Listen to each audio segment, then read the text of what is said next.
Today's episode is brought to you by Kangaroo. Kangaroo was created to ensure that everyone has access to home security. Every product Kangaroo makes starts with 3 questions. Is it simple? Can it be produced at a price that everyone can afford? And is it secure?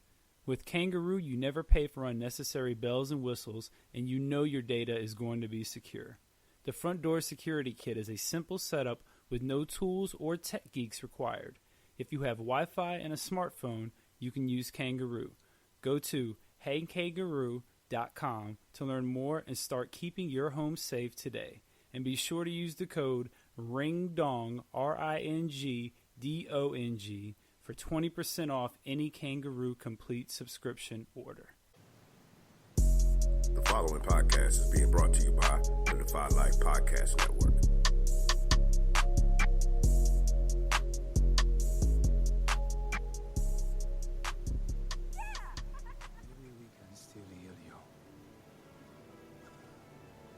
Why? So you could just lock me up? No.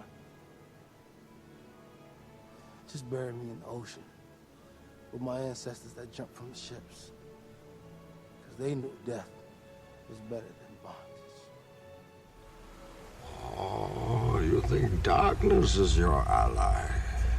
You merely adopted the dark. I was born in it, molded by it.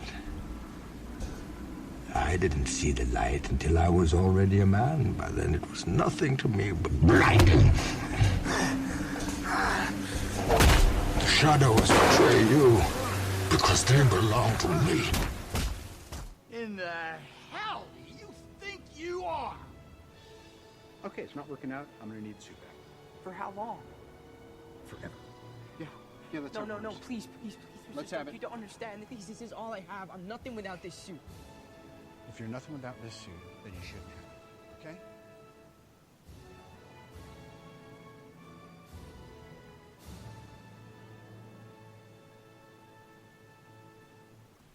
So Oz, this week we will be continuing our Creators Month by bringing on another creator of a different variety this time. The last 2 weeks we've brought on creators who have created works that have involved them writing. So we've had some writers on, and we've had a lot of fun with that. So this week we're going to change it up, and we're actually going to go to one of the creators of the network that we're on, the Defy Life Network. Oz, are you a little bit nervous to be making this interview? I'm more nervous for you. But Why are you nervous for me? Well, I just because I know recently since we were doing our episodes, like you're surrounded by your biggest fan. But I'm excited for myself because I do want to know from the creator aspect the process. So yeah, I'm very excited. I just hope you don't mess this up and you actually record this one. Well, we're off to a bad start because I don't see that red light on the computer. So we'll see what happens. We're about 5 minutes. We're about 3 minutes in with the intro, so we'll see how it goes. Hopefully, this works out. But let's get to it. We have dubbed him here on this show the Kingpin of Defy Life. He is the host of the Defy Life podcast, the Defy Life flagship podcast, and One Eyed Shut. Mr. J.R. Glymph, welcome to the show. Hey, what up, guys? Thanks for having me, man. It's always good to be here. Thank you for joining us. And, you know, we wanted to bring you on because let's keep it 100. If there's no Defy Life Network, there's no Take a Knee from Marvel versus DC. So when we tell you, the pleasure is definitely ours. So thank you for having us on the network. Hey, absolutely, man. Feelings mutual. You guys have been great since day one. You know, it's always y'all are, you know, like who can I like compare you guys to in the sports world? You know, we talk about sports on the Defy Life show all the time. I think you guys would be C.J. McCollum. You're out there. You may get overshadowed by Dame Lillard every now and then, but when the game's on the line and when it's time for shots to be made, y'all are always there. Like I never have to like worry about content and work being put in. Y'all are like that guy that I can depend on. So thank you guys. Dang, that's pretty. That's an awesome compliment. And by the way, I will definitely say a lot of that is due to Regular Scott and his just persistence. You know, and yeah, this dude, you know, I know this cat for a long time, and I worried about this cat for a long time, but he's finally found his niche. You know, I feel like I let the bird out the nest. You know, so, you know, the worst part about all of this is that I just had this snarky remark ready for Oz. And then he said, when he says something nice, like I can't say it now. Yeah, I had a shots fired, ready to go. It was cocked and loaded, and now I can't even take the shot. I'm gonna tell you, I'm gonna joke all day about your fan and how it must be like a hurricane in your environment right now. There he is. But dude, I'll say this to you right now, just so everybody in the universe knows, especially you know the person responsible for us having our podcast. Like Regular Scott puts in work and he does his due diligence, and that cat's, you know, it's rad. It's cool. Cool. Well, so that would mean that Regular Scott is CJ McCollum, and Oz, that means that you like Hassan Whiteside. Hey man, I'm old school. I'm the Scottie Pippen of this whole thing. Okay. You in the front office. You in the front office. You're not playing, dude. No, before he started dyeing his hair to get attention, I'm that Scottie Pippen who was like, "Yo, I'm gonna put some work in." You thinking of the right Scottie? You thinking of Scottie Pippen? Oh, I'm sorry, Dennis Rodman. Sorry, okay, Dennis Rodman. I'm Dennis Rodman. Okay. Oh wow, okay. I'm a Dennis fan, so I can dig it. Yeah. So before Dennis like dyed his hair and started loving North Korea, right. I'm that cat. I was real quick. Bonus points if you get this question right. What team does CJ McCollum play for? CJ McCollum. Hey, can I get a hint? I don't know how to give you a hint without. Oh, hey, hold on, wait, tell me, wait. The Lakers. He's playing the Lakers. he's playing the Lakers. He's playing the Lakers. All right, there's your hint. He's playing the Lakers. That's not a hint, dude. Oh, that's a big hint. That's a big hint. Can I give you like a blatant? If you don't get this, then you're never gonna get it. He's the backcourt mate of Dame Lillard. Okay, here we go. One more clue. Trailblazers. Just give me the city. Oh, man, it feels like it starts with a Portland. Is that what you're going with? I will go with the Portland Trailblazers. Okay, all right. Well, after all that, after giving you every word except Portland, you got it.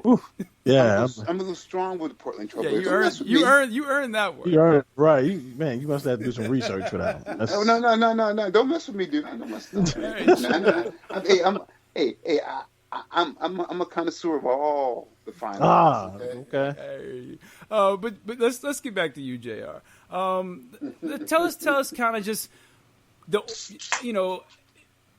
without giving too much away, because we want to save it for when we get to the meat of the show, but just kind of give everybody a little bit about what Defy Life is and what you can expect when you check us out. Well, like I tell everyone, we started Defy Life for all those of us who go against the grain.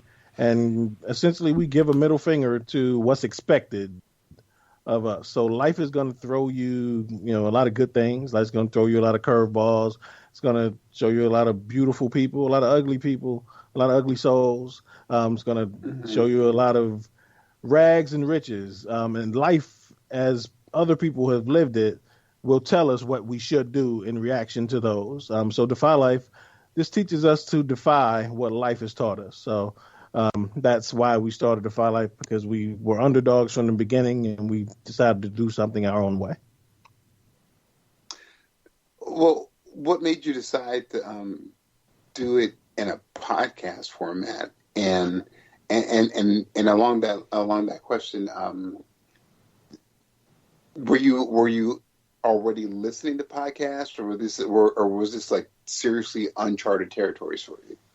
Well, I've been podcasting since before they were called podcasts. So they were. I was on another website at the time. It was an NFL draft website, so it was a niche site, and we had a weekly show called the Draft Blitz, and it was just before people were even calling them podcasts. So I've been doing this for now maybe about 14, almost 15 years. And so we would just record a regular show every week, and we called it like the radio show. It was they weren't even called podcasts yet. And so long story short, I became a partner with that company. A few years later, before I launched Defy Life, I kind of grew weary of being the guy who talked sports only and NFL draft stuff only, and wanted to kind of expand my horizons. My business partner at the time was not, interested in that. So I left and contacted. Well, before I left, I contacted Thomas Pooh and Keon, two of my dearest friends, and told them my plans and asked them if they wanted to come along. They'd expressed interest in kind of doing something similar in their own regard. So they said, Pooh at the time was writing our fantasy stuff for the old site, and Keon kind of expressed his interest in doing stuff. So they was, Pooh's like, man, I don't know your business partner. I'm running with you, and Keon was on board, and a few months later we launched Defy Life. So that's how we got started. That's amazing. Yeah, no, that's awesome. And my business partner at the time, great dude, but one of my interests was to share stories of from our perspective, and not just about sports. And when I say our, I mean Black folks, and tell our stories. And I can't blame him for not being interested. It's not his people. Yeah, he doesn't care what people think of me. It's not affecting him. Right. So, and although, by happenstance, he may have to tell those stories because, most athletes are Black. But, not purposefully. And I wanted to tell those stories purposefully and have a network full of us telling our stories and speaking our language. So that was my main motivation. That's very cool. Yeah, no, I love it. So, I guess the last thing before I set the table, what were some of your biggest inspirations as far as your style and who you I know you obviously we all want to establish our own voice and do our own path. Who are some of the influences that kind of mold the way we podcast and our the not character that we take, but kind of the personality we portray? First and foremost, I was always a huge Stuart Scott fan because he wasn't afraid to be himself, and that's what I tell everyone who joins the network. I'm sure I told you guys, you probably heard me say it multiple times, is I don't care what you say, what you talk about, what you do, just be you and have fun with it. And that is the epitome of what Stuart Scott stood for. So, I never try to emulate anyone, but so I always try to be myself. And another reason why I got into, I started off writing for the old site before I started podcasting. Then the reason I got into writing about sports is because I used to be a rapper, and I always said when I turn 30, I'm getting out of the rap. I do not want to be the 30, 35-year-old rapper in the club. Writing about sports kind of filled that void for me, and eventually podcasting kind of filled that void for me. And I say that to say that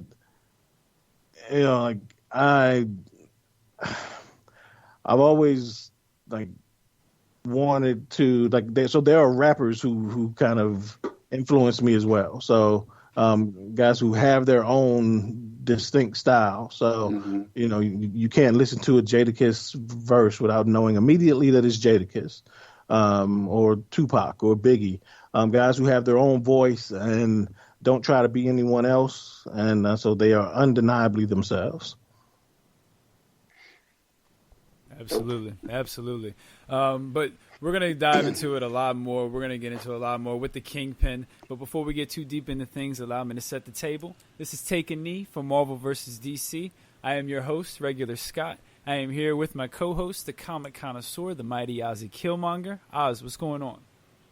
What is up, good, authentic people? Wow, you put a lot into that one this week. And we are here with the Kingpin of Defy Life, Mr. J.R. Glymph. Welcome to the show. Plug any and everything you got. Yo, what up? It is J.R. Glymph, founder and president of the Defy Life Media Group, and acting podcast director for the Defy Life Podcast Network. So yeah, definitely check us out, DefyLifePods.com for all of our podcasts, including these guys. Take a knee. Again, you guys do a great job. Check out our written content at GoDefyLife.com. It's the granddaddy, the original. And also check out our branded apparel at DefyLifeGear.com. So, check us out on all of our platforms, and you can listen to us on all major platforms for podcasts as well. And, and if you want to become a supporter, a patron of Defy Life, check out patreon.com/GoDefyLife, and you can support the network. So shout out to everybody in the Defy Life fam, and those are immediate members and family members of those members. Y'all are a big part of what we do as well. We couldn't do it without you. You can tell he's done that a few times, huh? Yes. very, very well done. Scripted. Well done. Yeah, very. I think I'm pretty good at it, but I was listening to it like, wow. Yeah, that's pretty. He's still going. Wow, that's pretty good. All right, and no disrespect, but Jay has an amazing teleprompter. Yeah, yeah. I couldn't read it if I had it. So, but you can also find us on Twitter at Need for Marvel vs. DC. You can email us at needformarvel_vs.DC@godefylife.com. You can also find us on Facebook. You can download our podcast and the Defy Life podcast and One Eyed Shut, which JR both co-hosts, at the Defy Life Pods and anywhere you get your podcasts, Apple Podcasts, Spreaker, Radio Public, TuneIn, Spotify, iHeartRadio, all those places. Like, subscribe, both podcasts. Leave us 5-star reviews. We have a Kilmonger conversation. Philip never lets us down. Mm-hmm. And then it's a very good question. But before we get to the Kilmonger conversation, actually, I'm glad that we have the Kingpin of Defy Life on, and actually someone who can send a message for us. Jay, Oz and myself these last couple weeks have kind of just talked, or whenever we play your commercial, we talk, we mention all the guys, and we bring up the Defy Life champ. And, it's been a while since he's defended his belt. It's been a while. And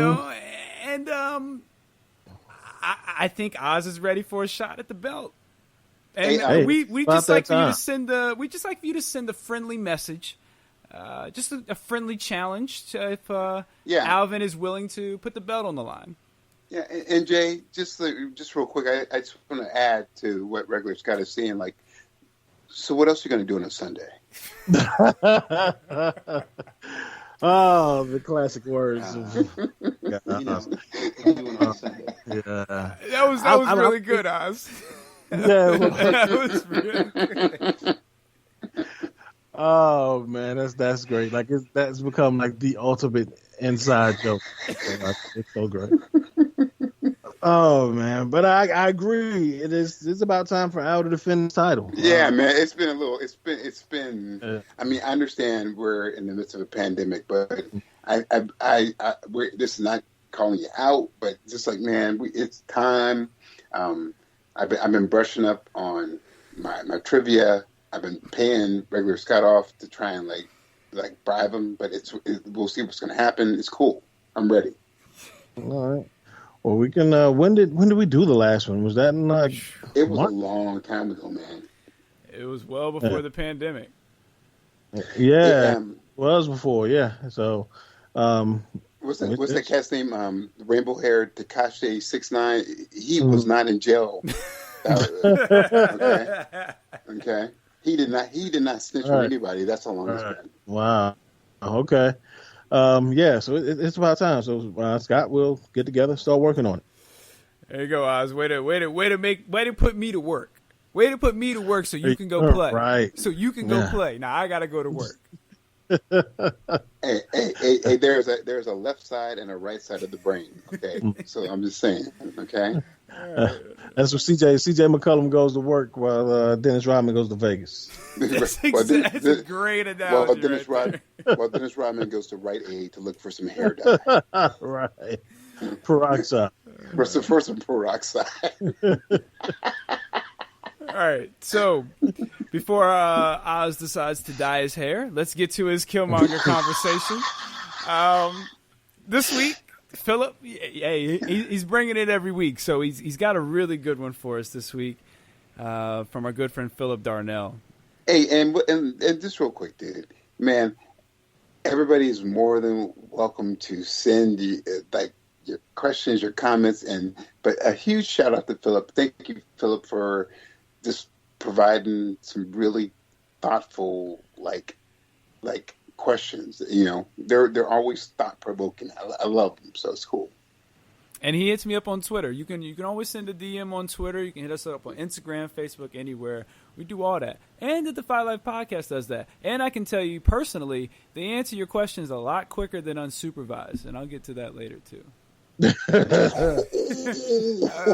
I know that was a shot fired. I'll get to that later too. Fired, yeah, shout out to those guys. All right, so here's our Kilmonger conversation for this week.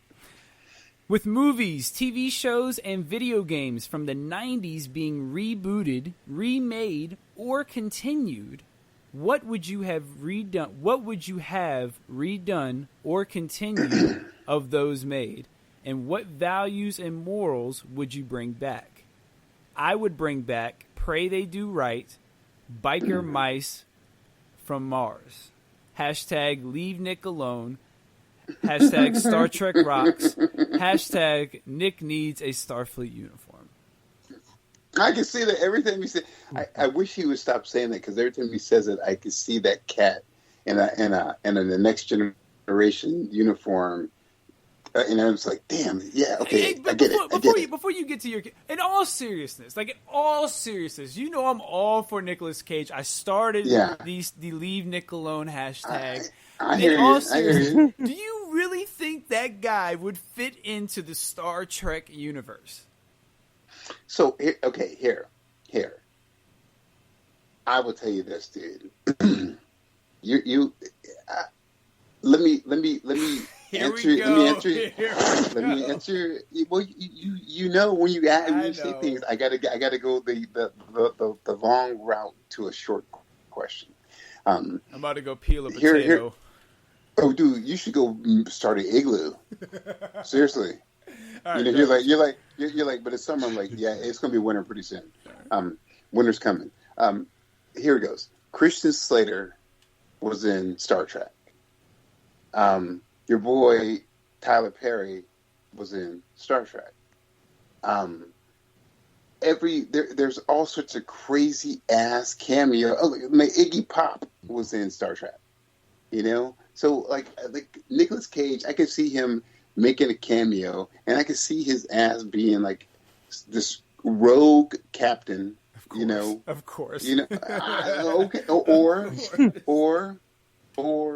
or he could be like put some makeup on that cat, man. Make him like a crazy ass Klingon and let his ass go bonkers like he should, because that dude drinks Klingon blood, so let him be a Klingon. Yeah, he probably does drink Klingon blood. He is not a Vulcan. Jay, what you think? What you think about it? Do you think Nicolas Cage could fit into the Star Trek universe? What can't Nicolas Cage fit into? Of course he could. Dude, people were trying to fit him into a Superman uniform outfit. So come on, dude. Jeez. Well, I could definitely see Nicolas Cage in the Star Trek suit. Yeah. Okay. All right. But let's get to our Kilmonger conversation. Jay, let's actually start with you. All right. So the one thing I would bring back from the 90s, and I guess mine is actually more late 80s than it is 90s. Initially, I was going to go with a new G.I. Joe movie. live action. But as I was looking into it, I saw that there is scheduled to be a new Snake Eyes G.I. Joe movie coming out later this year.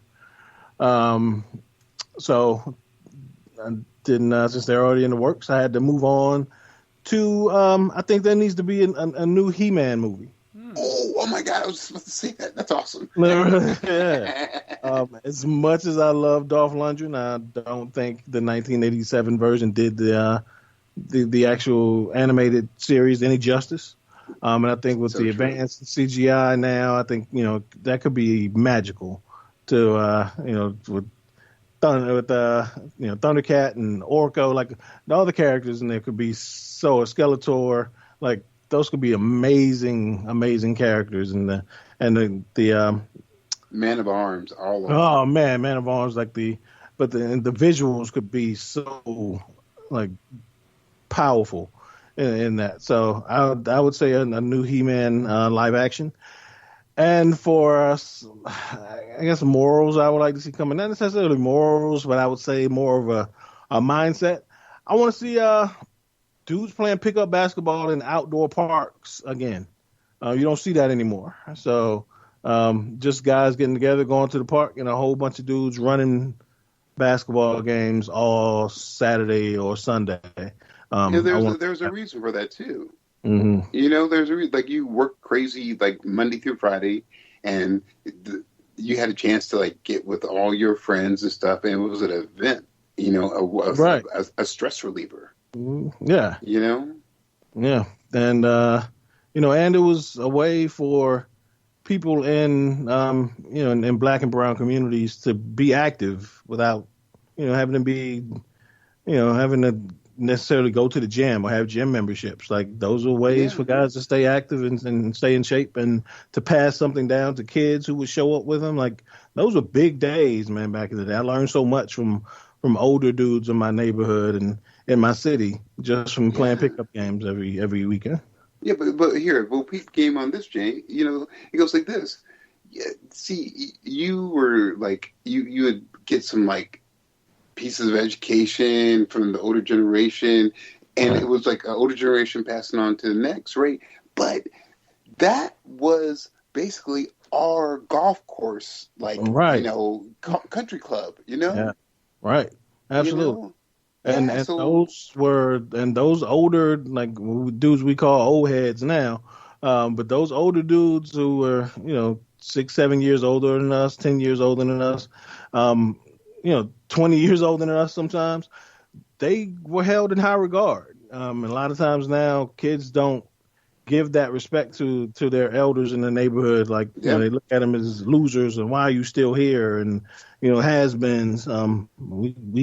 We held those guys to on pedestals, guys who were stars in high school when they were in high school in our towns, and we got the opportunity to play pickup games with them. Like those were opportunities. And they had a chance to talk to you about, why don't you try this? Just passing down little simple things. Mm-hmm. I think what is missing a lot, and because America is like capitalism is awesome. Any ism puts one thing above another, and we're putting capital over everything. But we miss this like the stewardship of like mentoring people. Right. Yeah. So those will be my things I'm bringing back. Okay. Oz, what you got? I thought of and I was like, maybe I shouldn't mention it, maybe I should, but then since he had mentioned, I put it into a video game perspective. I would bring back a totally revamped Turok video game. But he's not hunting dinosaurs. He is straight up what he is. A first people Native American. And he's got all of his beefed up futuristic scientific stuff with the bow and arrow and everything else. And he is keeping Europeans from invading into his territory. So. And I would do. People are like, "Oh, you shouldn't do that." I'm like, "You do it with Call of Duty," So I would do it with a Turok and let him have like the arrows that cause black holes. You know, I would let him go to town, and there could be a storyline with it too, and you could call it an alt universe, whatever. But I would do that, like literally, he's like Turok is sent into an alt universe where he has a chance to like stop this invading force. You know, I like that. Yeah, and as soon as like I got that, you know, I was like, man, that would be dope. That's a good question, Phil. That's dope. So yeah.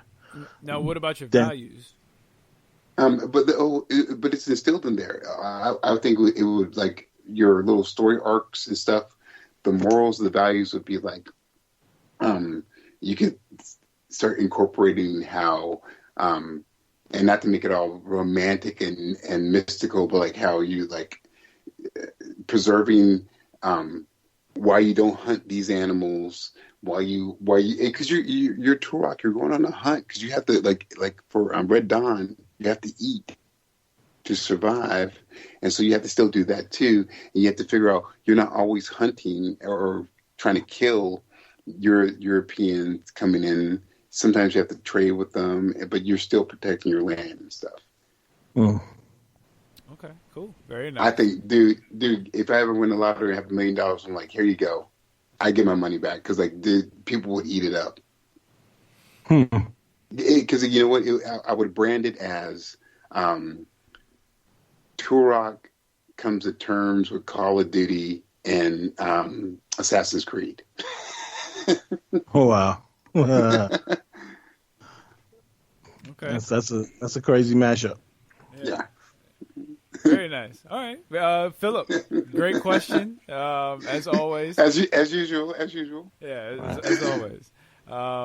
Okay, so we're gonna take a quick commercial break, and we'll play.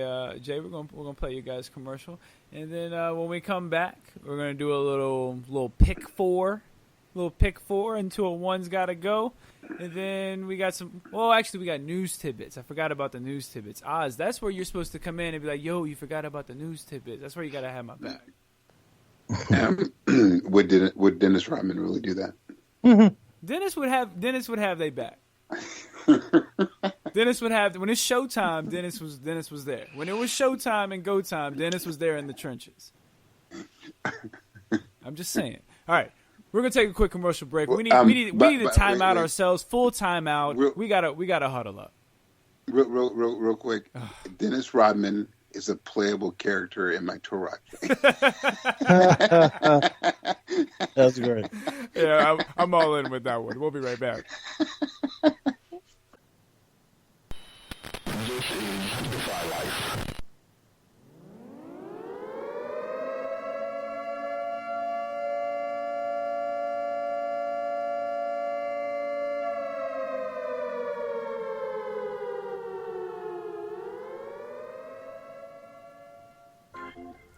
Welcome to the Defy Life podcast.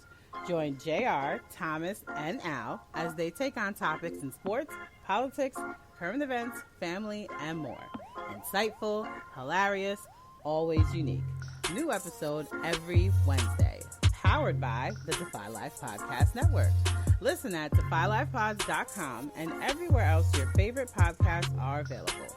If you're not rocking with Defy Life, what's your life about? And we are back. Make sure you are checking out the Defy Life podcast. We have one of the co-hosts of the Defy Life podcast, the Kingpin of Defy Life, Mr. J.R. Glymph. Thank you again for joining us. You are one of the creators we are having on for our Creators Month, and it's a pleasure as always. We'll make sure to be on our best behavior. Man, go crazy. Get wild. There we go. That's all I needed to know. That's all I need to hear. I'm cracking open a bottle of water right now. I'm heading to the garage right. so I can get super loud. Yeah, I'm cracking up a bottle of Everclear, and it's not water. Wow. Oh wow. Are you really? So there's this restaurant. It's a yes or no question. Oh wait, hold on. There's a restaurant that it's closed down in our town, but they used to serve this drink. It was a 24-hour restaurant back in the day, and they used to serve a drink called a jump starter. and it was Joe Cola, and Bacardi 151. Oh wow. Yeah, delicious. I know. So again, did you really pop open a bottle of Everclear? No, but I'm Okay. definitely on my fourth beer. Okay, all right. That's what I was wondering, because I was about to get pretty hyped for you right there. I will not tell you what size the beers are. Oh, that's okay. All right, let's get to some news tidbits. There's a lot of big news that dropped today. Batman kind of took over the headlines. It has been confirmed that not only will Michael Keaton be Batman in the Flash movie, but Ben Affleck will also be playing the role of Batman in the Flash movie. So we will have multiple Batmen in this Flash movie. You know, it's a counter. It's definitely gonna. It's leading to the whole Thomas and Bruce encounter. Well, they're both going to be Bruce. They're both going to be Batman. Wait, hold on. Are they both going to be Batman, or are they both going to be Bruce? They're both going to be Bruce. It's been confirmed they're both Bruce. Yes. Okay. All right. How does that work? It's just it's a bunch of alternate universes that are going to. I bet you at the worst, it's going to have glimpses of a bunch of different Batmans. You know, shit. Be prepared, Jay. You might see a Val Kilmer. Oh God. Eating a peanut butter and jelly sandwich as Batman. Right. First. Nah, yeah, he's terrible. Val Kilmer wasn't that bad. He wasn't that bad. He had the nipple Batman suit. So. He did. Yeah, I think he did. I think they did have nipples. So it's pretty worse. So, or you're going to have like a definite confrontation, you know, between these two. So yeah. I mean, obviously, so I guess that's what it is. Like, I don't know. I guess unless they do it, so it's. I mean, they can only do so much with with live action. So they can't do like Spider-Man, like Spider-Verse. They can't do that. So I don't know what they're gonna do. It's just weird. So I posted I posted this on Twitter. I retweeted Discussing Film. They posted it. And they had a picture of Michael Keaton and Ben Affleck. And Pittsburgh Nerd Podcast commented on my post, and they had an interesting theory about how this might play out. So I'm curious to know what you guys think about this theory. Something tells me the beginning will be Affleck, the middle will be Keaton, and the end will be Pattinson. Oh, okay. Pony? But how does it play out, though? Well, I mean, we're dealing. It's gonna now. Remember, this is the Flash movie, so the Flash is gonna go back in time. That's gonna be a different Batman, and then he's gonna be like, I have to go back in time again and reset the timeline because he thinks he can fix it. But when he goes back, everything's different again. So that's how you get your three Batman. Do we get a Jack Nicholson Joker? He died. Oh, he died though, right? Didn't he die in Batman? Well, then do we get a Michelle Pfeiffer? Ooh. What if we? I like the Michelle Pfeiffer. I think that would be cool. Well, I'd take a Halle Berry. Let me throw some other. Oh, Jay. Oh God. Okay. Here, I'll throw some other. How about if we get a Michael Keaton, Michelle Pfeiffer, Selena Kyle, Bruce Wayne, elderly Batman, Schwarzenegger, or elderly Batman Catwoman scenario. Possible, Jay. What do you think about that idea? And if you don't agree with it, what do you think they should do? No, actually, I like it. Like, because I mean, if you're gonna go with multiple Batman in one movie, this just has to be the first time this has happened. So if you're gonna go with the multiple Batman scheme, why not go all out and just throw everybody from all different Batman men into one movie? I like it. Jay, here's the thing. You put like Michelle Pfeiffer, Michael Keaton, and they're in like the Wayne Mansion, but they're older, wiser, Right. Yeah. and regal. You know, like they've been through their shit, and you can have the Ben Affleck who's still the rough and tumble. I'm gonna fuck you up, Batman. Right. You know, so Yeah, I think there's a lot to do with that. The young Morgan Freeman and the old Morgan Freeman's the same person, so you only need one Morgan Freeman. You know. Yeah, exactly. Yeah, Yeah. and for regular Scott, I'm gonna mess you up, regular Scott. If you do an older, wiser, settled in, Michelle Pfeiffer and Michael Keaton, you could throw in the Huntress there, just to appease the people and be like, yo, I'm the daughter of these people. So let me go ahead and chop them legs out from underneath him. I don't want to see Huntress.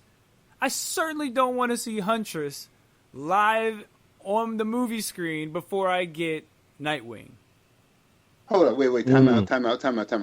How about if we do this, sir? Yeah, give me a better scenario than that. Okay. I will, man. Just for you, just because, just straight up, I do love you. I'm gonna put older Michelle, older Michael, and the Huntress ain't really ready yet, but she's like maybe 13. But I'm gonna give you Dick. Dick is in there too, but we got to find a person who's really good.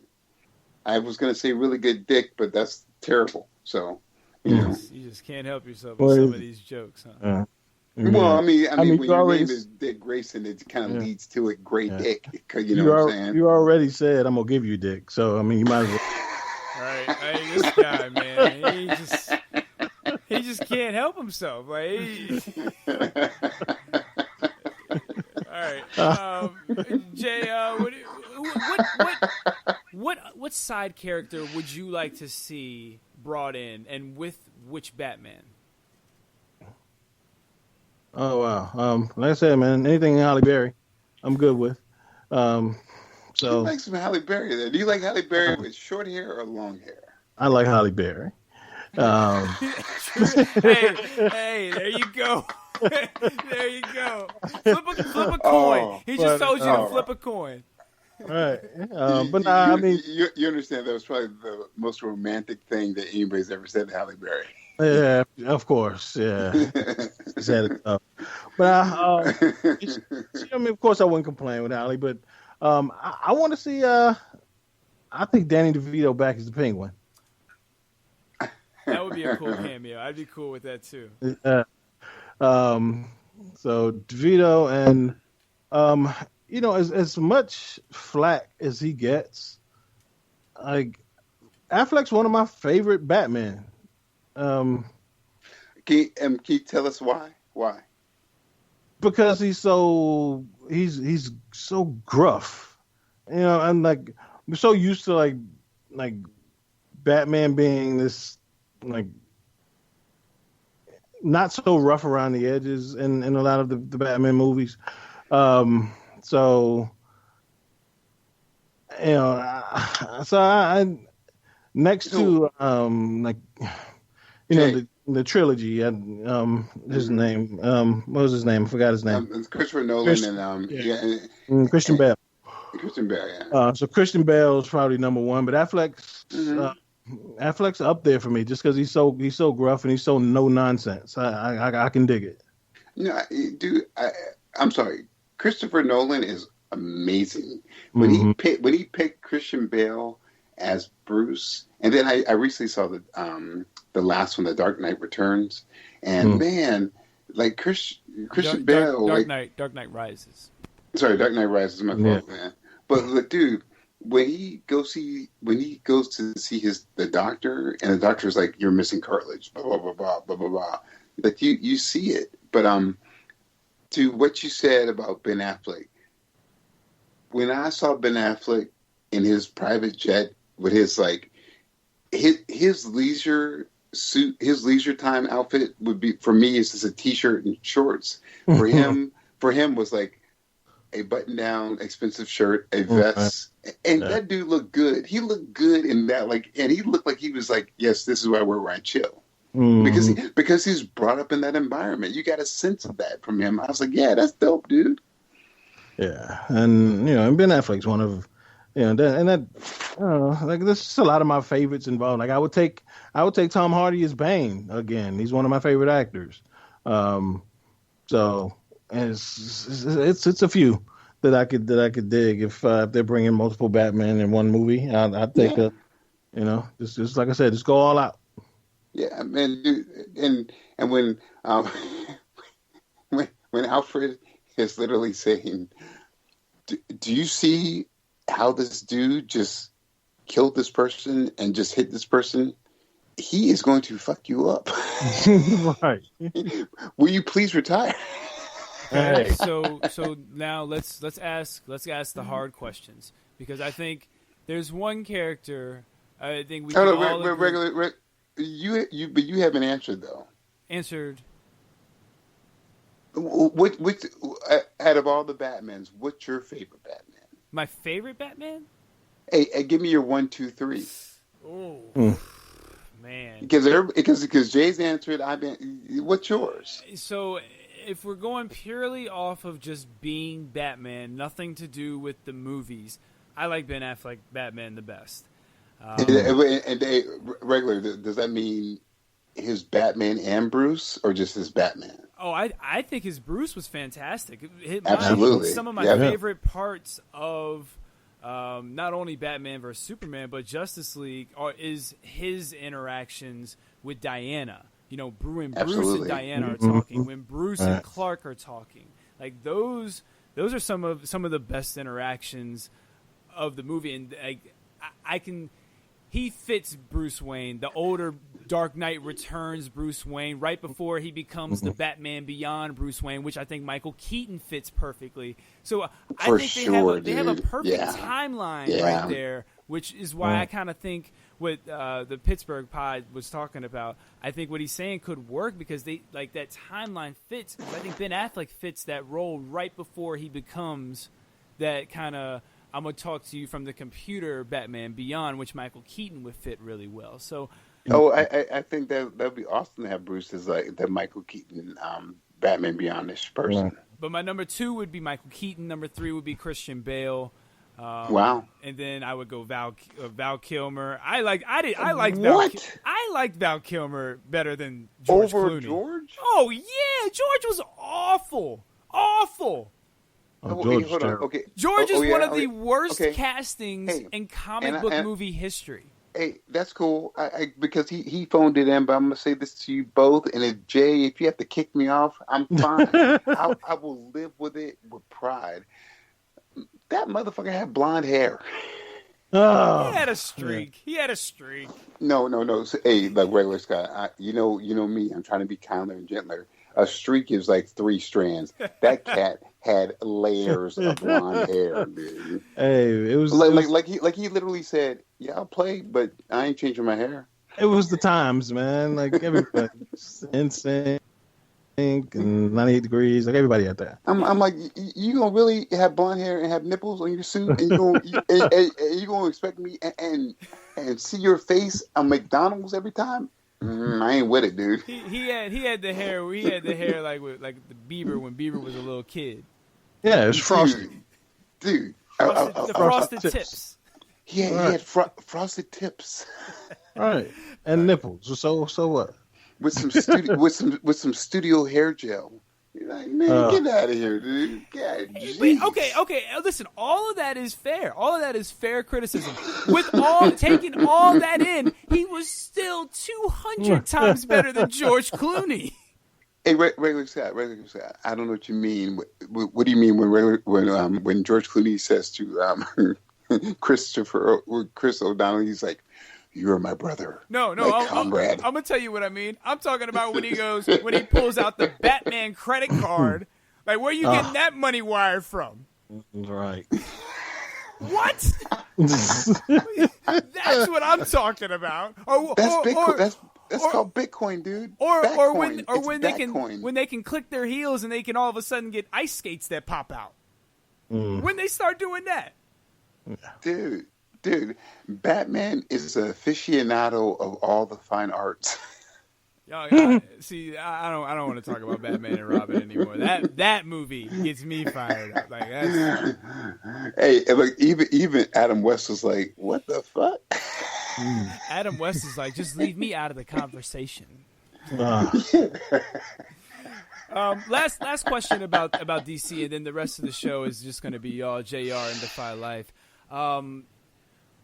Do you guys still think Ezra Miller is going to be the Flash with some of the stuff that was going on with him beforehand and kind of the fan backlash that's been against him? Jay, we'll start with you. No.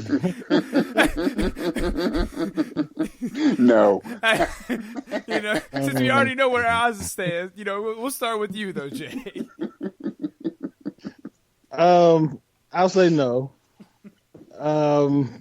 When canceled. Yeah, that's what I was about to say. It's cancel culture, and there's been I can't think of anyone who's come back from that, especially like so quickly. I think it wouldn't make sense to me. I think there's too much residue still there. So I'd say no. Dude, you just couldn't wait, huh? Bow-legged, running at super speed, crazy. How you cast somebody as the Flash that can't run? Dude, hold on. How you gonna let that cat run pigeon-toed at super speed? Okay, dude, that's my whole thing, man. I'm like, yo, you want to see this cat run? First off, what aspect did he read a one line awesome? He's like, I'm wearing crutches, right? Oh, dude, that guy was terrible, and then turns out he's an asshole. Right. He's not a bad Barry Allen. Like, he's a decent Barry Allen, but he's how do you cast somebody who can't run? Like, who doesn't his form is terrible. His form is awful. So you could tell he's not athletic. And I don't mean that as a knock. Like, everybody's not athletic, but you can just tell it's not that. But no, it is. Some people aren't athletic, and that's okay. It's true. But Regular Scott, I want to pose a question to you and to Jay. At what point, when the director was literally seeing this before it was in the can, before it went to the editors, when he was seeing this, did he not go, "This shit is not right"? All right. Instead of wasting that money on Henry Cavill's mustache, they should have used it on Ezra Miller's legs. Dude, I'm like, yo, leave the mustache in, dude. If you can fix some legs, it is literally like going, I believe the Starbucks cook during this Game of Thrones episode, but shit is fucked up. Hey, you know what? I think it would have been pretty dope if he'd have had his mustache when he woke up from being dead and he was fighting the Justice League off with a mustache. Like, dude, at least a 5 o'clock shadow, right? Yeah, he should have. He looked too clean for that. Yeah, man. I'm just like, man, people are acting crazy. Like, listen, we have some hard decisions: mustache or pigeon toes. Yeah. Yeah. I mean, you can't have Flash can't be walking like Spike Lee. Come on, man, right? Like, what's going on, man? You like Mookie from Do the Right Thing. Oh my gosh. It is literally a case of do the right thing. Yeah, dude, man. Oh my gosh, Spike Lee was like, can I be Black Flash? Right, Black Flash. I was born for this role, literally. Yeah, that was crazy, dude. This guy's like, I'm super speeding. I'm like, you ain't super speeding nothing, pigeon. And most of the time when they do those shots, and I'm just basing this off of some of the behind the scenes I've seen from The Flash, the TV show. Like, when they do those shots, they're not really running. So how do you look that bad running when you're not running? Right. How does it look that bad? And when people do that, like when they pose run for movies or anybody, that's when you try to put your coolest form on. Like, come on, if that's your cool, because you're not trying to actually be fast. You can actually take time to look cool while you're running, and that's his cool run. Yeah, dude. That is his that is his most athletic, stylish run he could muster. No excuse. That's his practice in the mirror best performance. Y'all could have put anybody else's legs down there, anyone else's legs, and no one would have noticed. See, to me, that's not even the point. To me, the whole thing, the travesty, all this, like when you see him running, is literally everybody at fucking Marvel is like, okay, that's cool, keep doing that shit. I blame Joss Whedon. He sabotaged it. Oh, that was some purposeful, like, hey, wait till I get my chance. You know? I'll finish Justice League. I got a couple reshoots I want to do, but I'll finish it. I keep thinking of like you get that scene of when like Bruce is like in this like a daze and the Flash is screaming at him. He's like, Bruce, you know, I was like, he's like, Bruce, teach me how to run. I got the pigeons. Man, that's terrible, dude. Well, we spent enough time on Ezra Miller's running. That was Hey, so no more about Ezra Miller. No. He's taken enough of our time. But seriously, the amount of time that we spend on Ezra's running is like not even half the amount of time they spend on his like legit running. True that. Okay, so one's got to go. Philip's question about video games got me excited about video games. So one's got to go video game edition, old school. Wait, hold on, time out. Did you actually answer that question from Philip? Yeah, one's got to go, and I know the one's got to go right now. That's you, dude. I did not answer the question. I almost got away with it if it wasn't for those dagnabbit kids and that stupid dog. If it wasn't for that Uncle Oz and his 70,000 beers. I love me some Scooby-Doo. Shout out to Scooby. Shout out to Scooby for real, dude. Okay, so we'll answer the question. The game I would have brought back would have been Double Dragon. I think the concept of Double Dragon and the coin and everything is dope. So I think that would be sweet to bring back. Cool. And if not Double Dragon, I would have went with Streets of Rage. Really, Scott, look at you, dude. Look at you, dude. So those are both dope. Or Contra, another one that would have been good too. Hey, what morality or what would you? Now the values are going to be completely separate from the game. Have nothing to do with the games. But the values I would bring back from the '90s and the shows like that is the worth and the value of teachers. Like I've been watching a lot of Disney Plus with like Boy Meets World. Just you know when you get Disney Plus, you always kind of reminisce on some of the old shows you watch. So I've been watching a lot of Boy Meets World. What's that girl's name? Topanga. Everybody knows Topanga though. Topanga's the goat. Jesus. Yeah. So I've been watching George. Hey, Scott, AJ, can that be one of the questions on the next Battleground about Topanga? Please. I've been watching that. So like George Feeney is one of the teachers, and he plays a pivotal role. And it's a common theme in some of the '90s shows is how important and how valuable a teacher can be to a young man or a young woman, just a student in general, I should say, and just how valuable and just how valuable that relationship can be for both of them. Not only just like a feeling of satisfaction for the teachers, because that's what they get when they see a kid that they've been with, succeed, and how they can kind of push a kid to be better than what they would have been without. And I think that's a value that's lost in teachers as far as how they're portrayed on TV now. Because nowadays, if you look on TV shows, they're scandalous teachers. Either they're murderers or they're like sleeping with their students or something. Lifetime or something like that. And but that's not how it used to be. And they used to be portrayed as these great as mentors. Heroes. Yeah, as heroes. Exactly, as heroes. Hey, full circle. Shout out to Michelle Pfeiffer too. Oh yeah.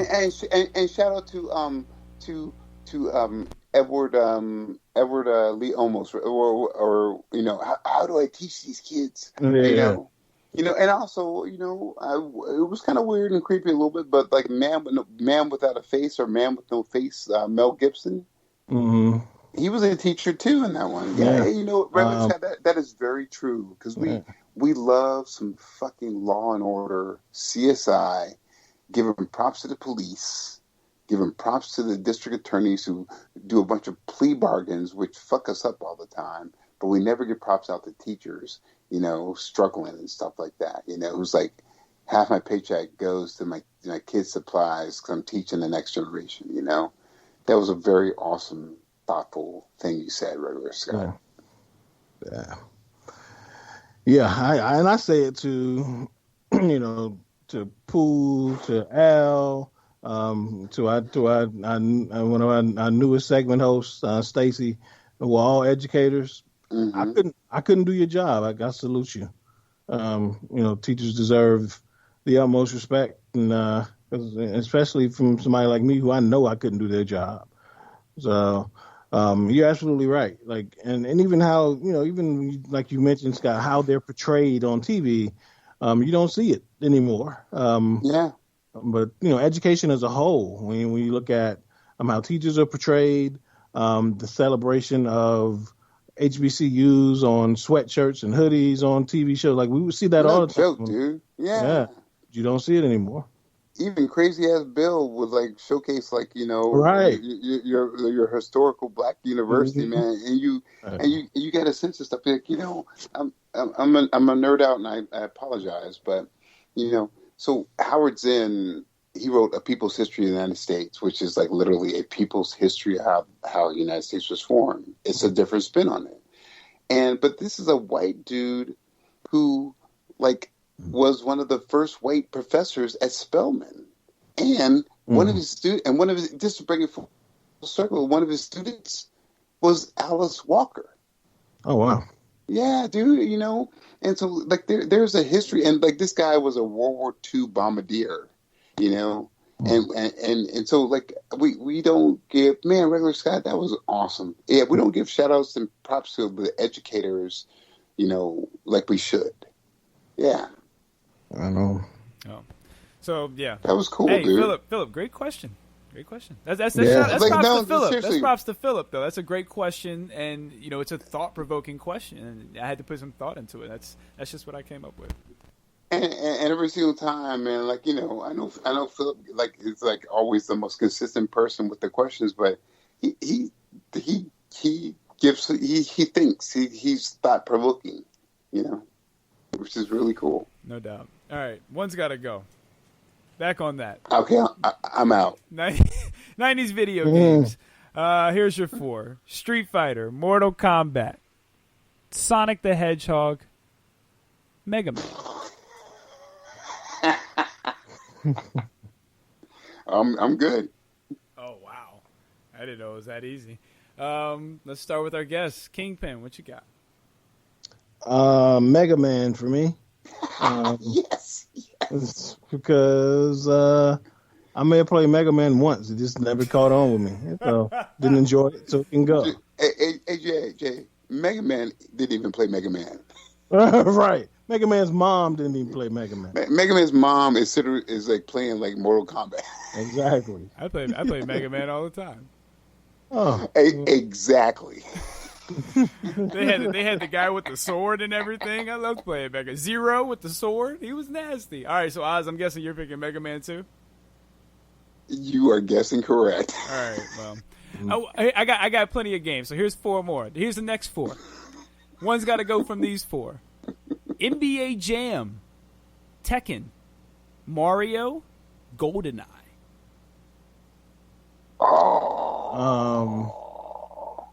GoldenEye for me. Wow, that's a shocker.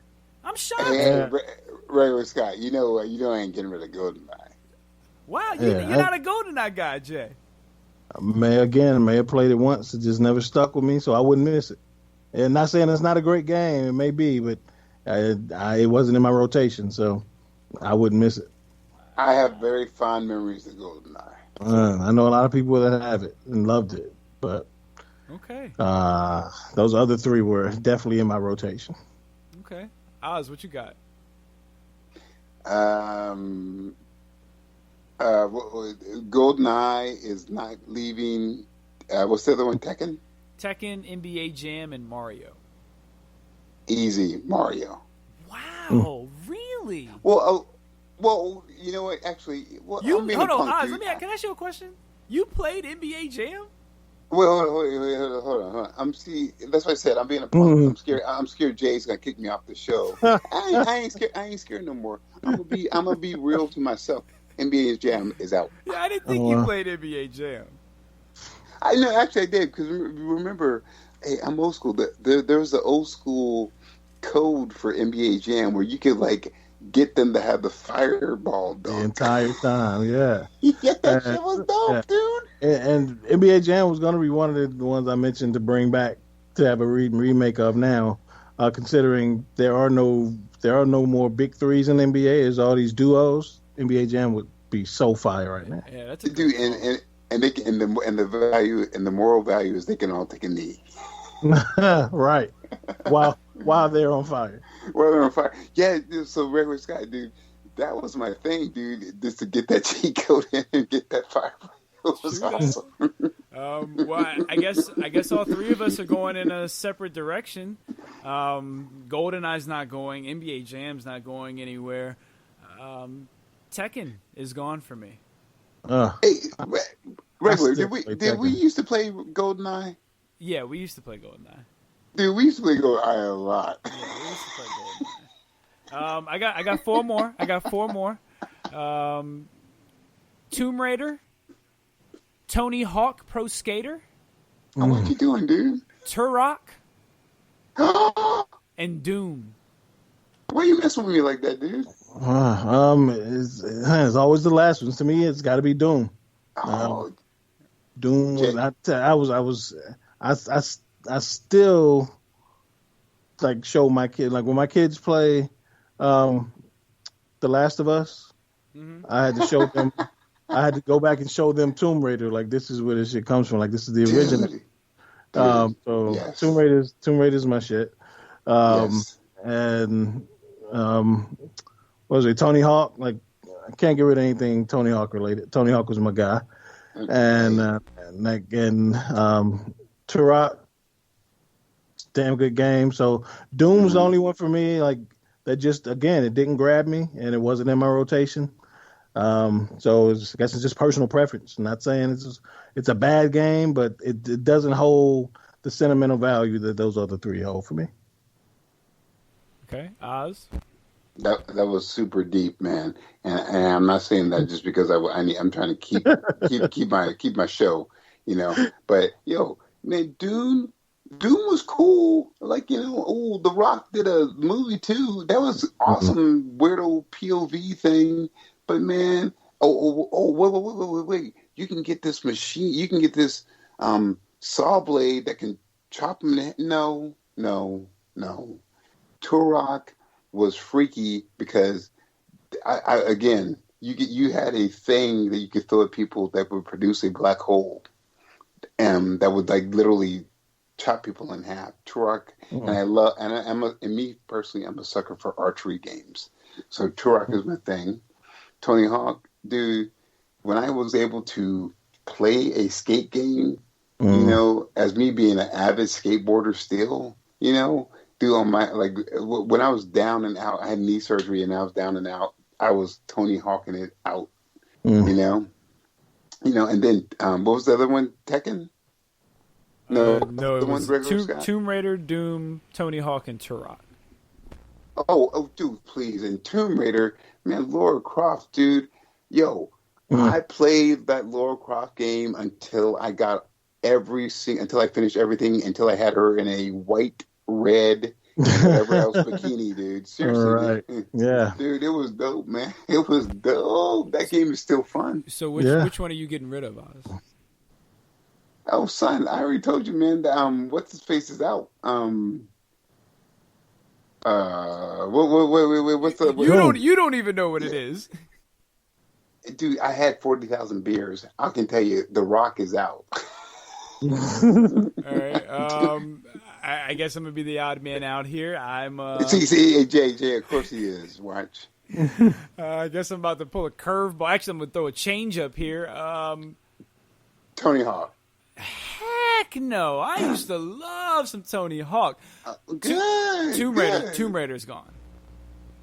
Why? Oh, wow. Why are you a male chauvinist pig? I've never been a Tomb Raider fan. I didn't enjoy the You don't have games. you don't have the skills. Whatever the reason may be, not for me. Here it is. Did you like Prince of Persia? Didn't really play that too much either. See, that's because you're not intellectual. I like Splinter Cell and Assassin's Creed. Oh, that's good. But see like the Prince of Persia and the Tomb Raiders, they're puzzle games and they're solving things and they're you know, you got to work through the process. It's just like Zelda, Breath of the Wild. You know, you got to work through the process and stuff. Okay, so now you're just shamelessly plugging video games that you play. I will shamelessly plug anything I can. No doubt. Yeah, you know, shamelessly plugging stuff. That's something I like to do on the show whenever I talk about the Showdown Pro Wrestling podcast Here we go. with me and my co-host JD, who was on last week. She plugged. Dude, JD, who I love, this dude, coaches, writes, does podcasting. You know, man, his mental Rolodex is crazy. Yep, and he's my co-host, Showdown Pro Wrestling Podcast. Cheap plug. So the rest of the show is going to be all about the Kingpin, Mr. J.R. Glymph, and Defy Life. After a cheap plug. Yeah, of course, after a cheap plug. I got to throw a cheap plug in there. It's going to be the last one of the show. So, JR, let me ask you a question about building Defy Life. How did you go about selecting who is going to be in your close circle? You know, I know every business has to have a close circle, a foundation. What went into kind of selecting those people that were going to be a part of that foundation? Oh man, again, it was Pooh and Keon had thrown their names into the hat, and probably about a week after we launched the website, Alvin called me and was like, "Look, man, I don't know what's going to happen with this Defy Life thing, but I'm digging it. I want in any capacity you allow me to." So I asked him if he wanted to be a co-host on the show and contribute with the writing on the whenever he's compelled.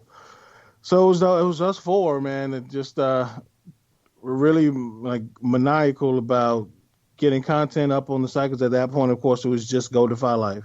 GoDefyLife.com was our only site, and it was we had to keep driving content. So 4 or 5 articles a day by each of us to fill that site out, and on a daily basis, just sourcing stories and finding interesting tidbits to write about, and different angles and opinions to write about common things. And I think we all kind of like those were fun times, although I would be highly unproductive at work. And but they were fun times because we were so hands-on, and you were building something and feeding your baby. There are days now where I can go a week without checking that website and knowing that it's being run well. But the fact that you have your hands on everything at that point, and we were so small that I could afford to touch everything and still have a life. Those were good times. No doubt. So now you talked about your foundation. So what went into expanding kind of outside your circle, and finding different voices to add to the platform, and figuring out how what your target audience was going to be as far as what shows you wanted to add? Yeah, so at that point it was still just the one podcast. It was just the Defy Life podcast, and we didn't expand to add another. We weren't even a network. We just I known Yosh, me and Pooh had known Yosh for 20 years. And Yosh had the Staley in English podcast that he was trying to grow the exposure, grow the numbers there. So he ran into Pooh, and they chopped it up, and Pooh was like, man, call Jay and see what we can do for you. And so we brought Yosh and Josh and Michael on from the Staley and English show, and just kind of, I guess, created a semi-network, sort of. They just kind of, on Defy Life's platform. We weren't calling ourselves a network at that point. They were just on our platform, and we were trying to help them grow. And, with that, money came aboard, and Yosh introduced me to Kim. Kim introduced me to Tyrone, and things just started snowballing, and we were a network, and so just, a lot of great people introducing me to a lot of great people. And, we are, and, V's have been saying for years that, I thought he was BSing me, that I want to do a podcast. And I thought V's was just talking. And then, V's introduced me to you and bring along Oz. So it's just, man, this thing just started growing. And before I know it, we had so many dope shows from so many different perspectives. For a while, Len and Kim were the only female show. You guys were our only blurred show. And, we kind of got like so many voices on the Defy Life show that we were able to like split the cast and start unsupervised. So it's just crazy how things happen. And Money came along, and Money was like, Money became a partner, and Money was like, man, I see these designs for the shirts. Like, when are we going to start selling these shirts? So Money was kind of the driving force behind me going ahead and saying, you know what, let's just launch Defy Life gear and start selling the apparel. So it was such a group, like a collective effort, from everyone that comes aboard. Scott, me and you talk all the time, and it feels, when even though it's been months since we've talked, now it doesn't feel right when me and you don't talk every, at least once every couple of weeks. But or at least for a quick check-in, right? But you came and with the idea for the for the trivia battleground. So just so many great minds. And there's a lot of brain power, and a lot of like creative like steam in this network. And so it's not all left on me or all left on Pooh or not all left on 2 or 3 people to create, and which I think is we like to foster that kind of environment where we're like, again, I tell everybody, like, I'm never going to tell you what you can do on your show. Any idea you have, you don't have to run it by me. If you do, fine. But if you don't, try shit. And if it works, it works. If it doesn't, get rid of it and keep trying stuff. But have fun with it, because that's what we all want to do. At the end of the day, none of us are bringing home heavy paychecks at this point. Well, that's much different from regular Scott then. well, listen. The only thing that and I think Jay might agree with me on this. The only thing that we don't need any more reattempts or retries at is Uncle Oz doing commercials.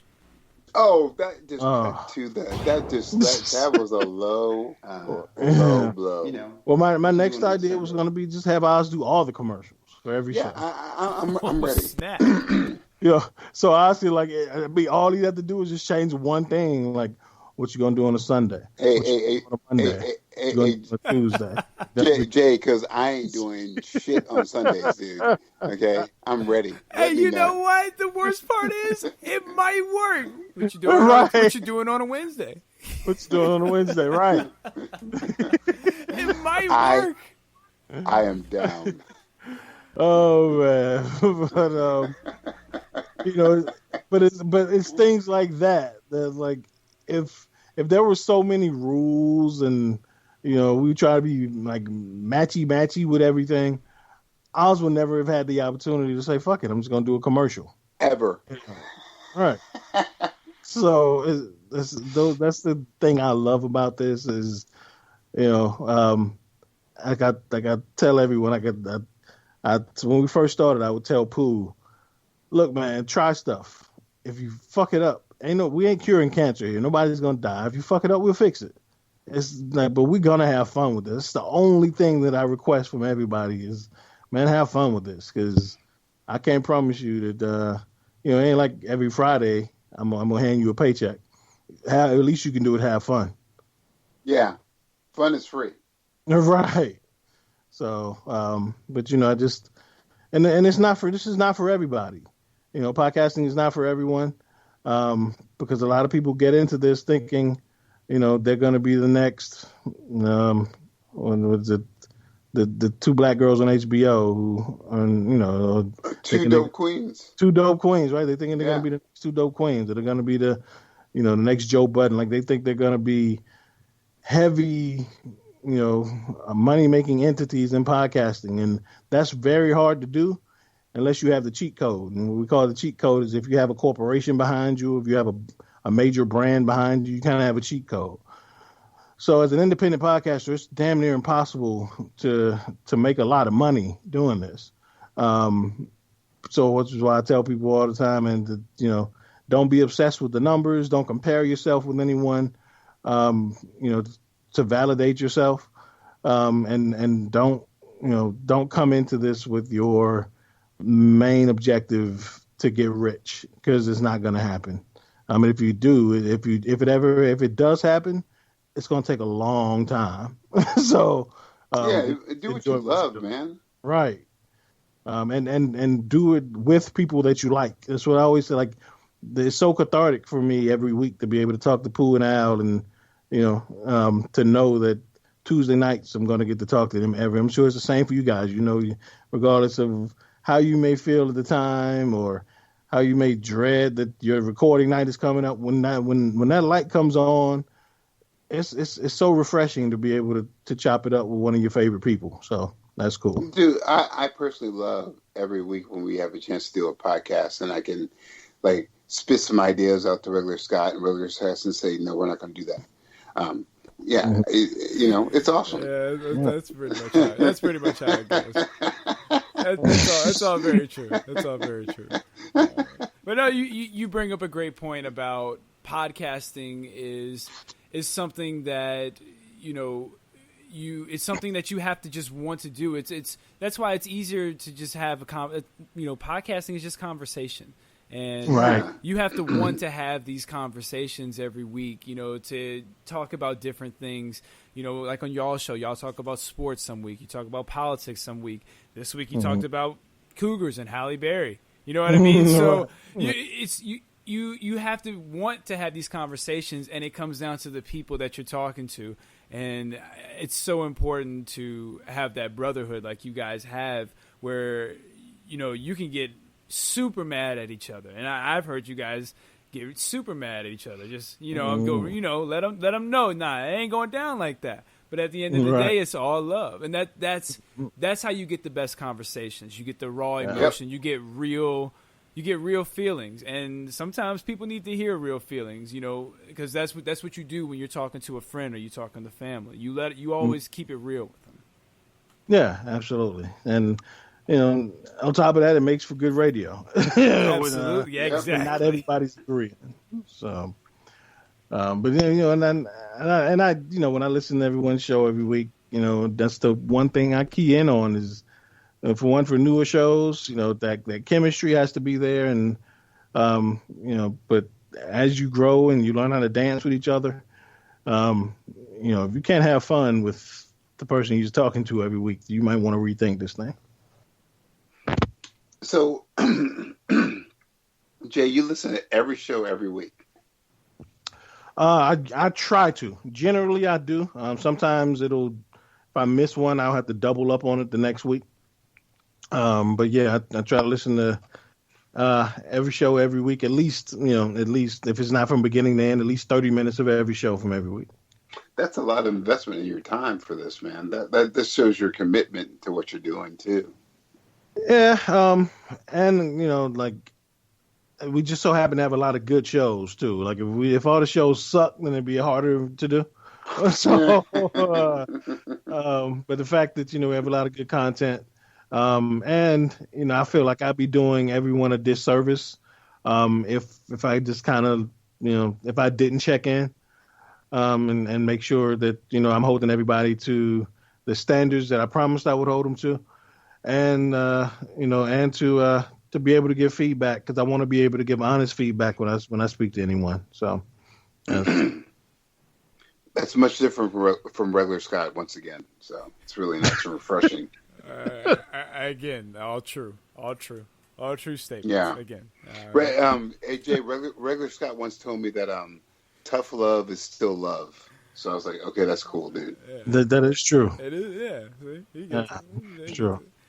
He said, Uncle Oz, I'm breaking you down, and I'm not going to build you back up. I'm breaking you down just to work on breaking you down. Just to work on my breaking down. Right, you're breaking down skills. Yeah. Just to leave you down. I'm breaking you down just to leave you down. So I'm gonna build you back up just enough to get you on the show. Takes a lot of work to acquire that skill set. Yeah, you got to. It's a balancing act. You got to know how much to build them up and how much to take them at the knees. It's tough, dude. It's tough. Yeah. Jay, let me ask you what's next for Defy Life, as far as what do you want to be the next big step? I know as far as since I've been with you guys, expansion on the podcast front has been very big. We've gotten more articles like Hollywood P with his erotica stories, and so what do you want to be that next phase for Defy Life? Where are you trying to take this ship next? Well, one thing we do have in the works, I can't give too great of a detail, but Al has some stuff in the works with an Ivy League school to kind of do an interview series focused on alumni of color. So that could be huge for us as far as gaining those inroads for as far as colleges and universities and alumni chapters, things of that nature. So that's going to be huge for us. Al and myself have something in the works of surrounding the culinary world, kind of blending culinary, two of our loves, hip hop and barbecue. So we got some stuff in the works for that, which could kind of grow as well. And then I want to soon start getting into to video and documentaries. So that's something we talked about when we first launched, and it was a dream. We knew it was a dream down the road, but I think it's time to start looking into that. Yeah, we'll and again, it'll be, anytime we take another step and we grow, we will reach out to everyone across the network, because anyone that's interested in being a part of this next chapter, feel free to join in and lend all of your insight, because it's going to take all of us to make it work. No doubt.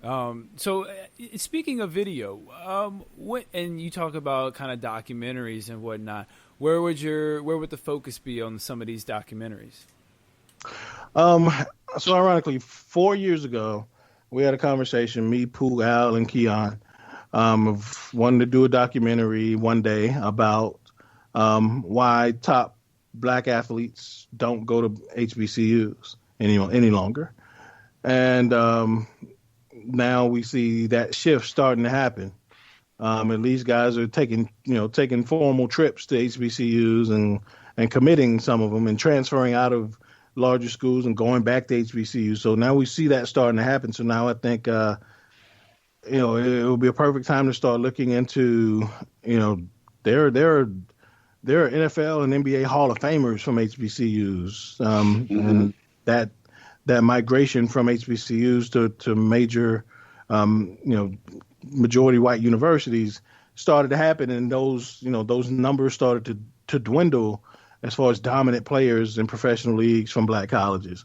So it's something that we need to explore and figure out why. There's a lot of whys, and I'm sure we want to start digging into that. So that'd be one thing we want to look at. And then again, just like I said, when we started this, I wanted to tell our stories, and so that's from You know, and the one thing I love about this Defy Life family is that we are representative of so many people because, you know, for one, our community is not a monolith. So there's so many perspectives, and you know, like if we just think about the three, just you guys, how many documentaries and how many oxymorons, which make great documentaries, could we form from you two guys?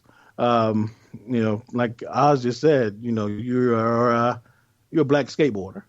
You know, so if that's a documentary within itself, right? Just on the surface, just purely on the surface, and an old black skateboarder too. So right? saying, Yeah, you know. Yeah.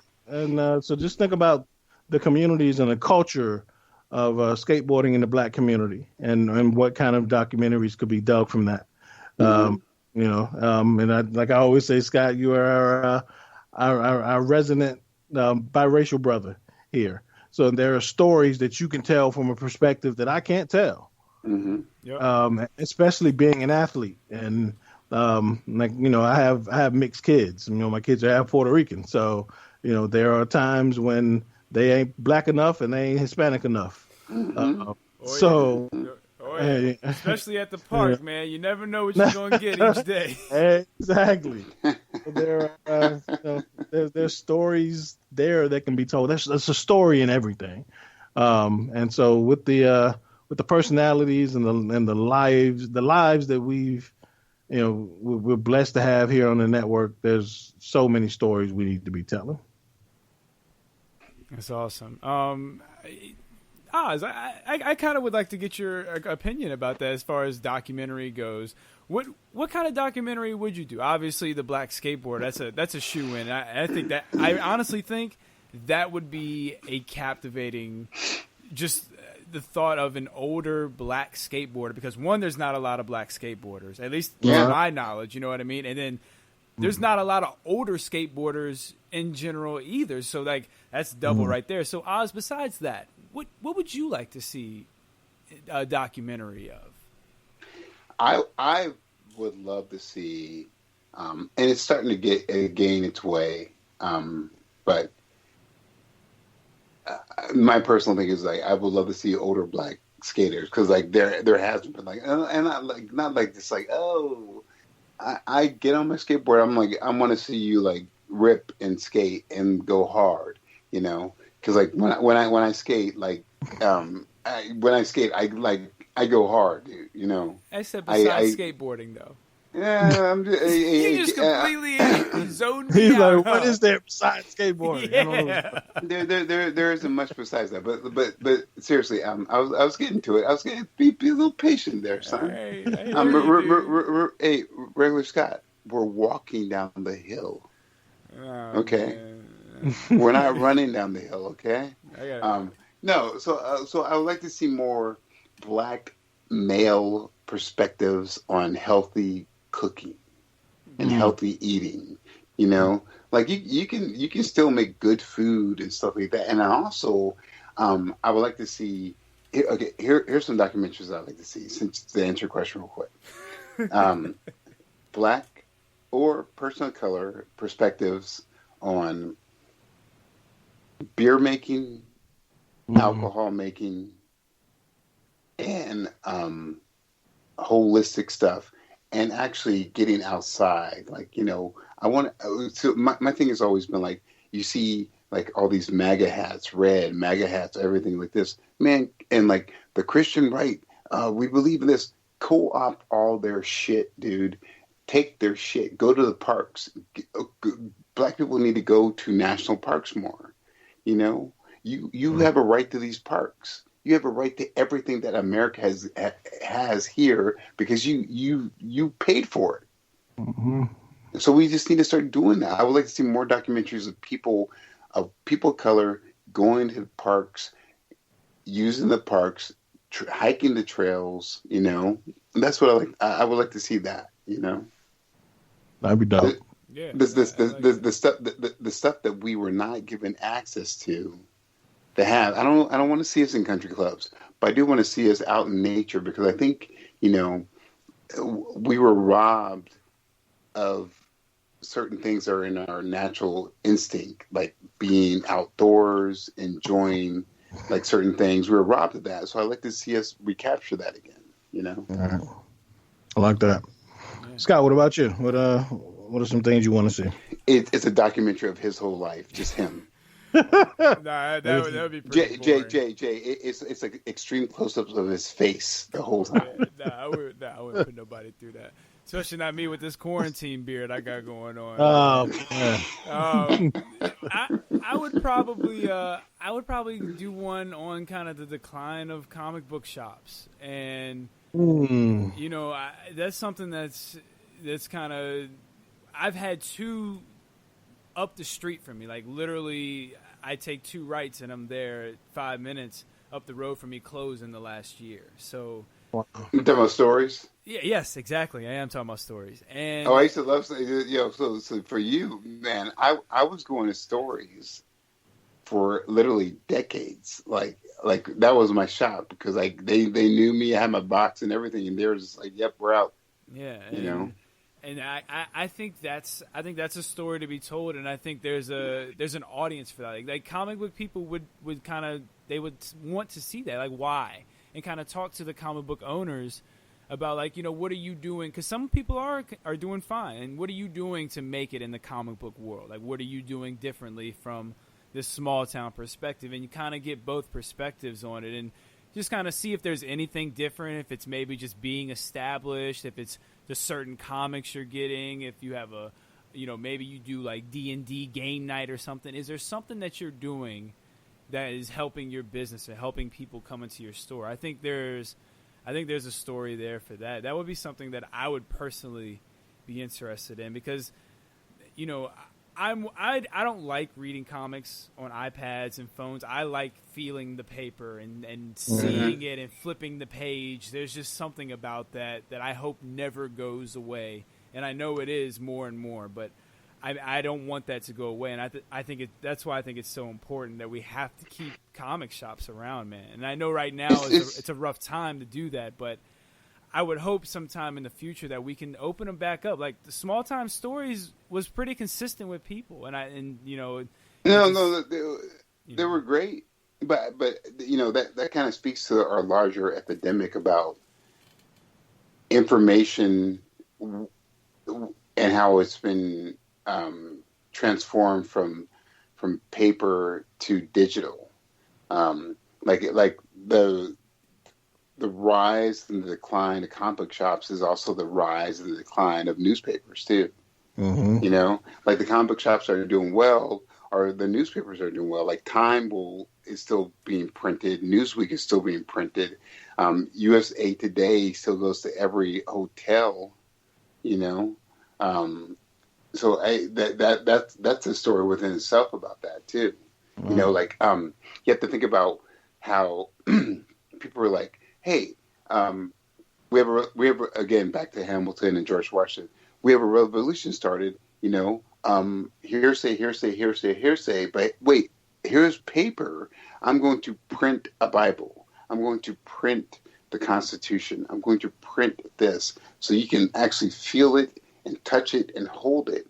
And I think the new medium is us virtually feeling, virtually holding, virtually touching things. That's why it's been transitioned to digital, you know. Mm-hmm. And it's a weird medium too, you know. Yeah. Yeah. And the nerd out one more time. Sorry. And I apologize, but to what you said, Brother Scott, it's really true if you think about it. Like we have these five senses, maybe six, but we have these five senses, and one of them is touch. And you touching a comic, you touching a newspaper, you touching a book is a connection to you. You don't get that with the digital. No, you know? And it's more than just that, and it's more than just the touch. It's the smell of the paper. It's all of your senses, right? It's all your senses being activated by you. It's you're engaged, right? It's you know, like the feel, like the coolness of the paper that you just don't get from a digital screen. You know, it's all of that. You know, the sound of that page flicking when you turn it. it's all of that, the experience of reading a book and holding the actual book that you just don't get from digital. Yeah.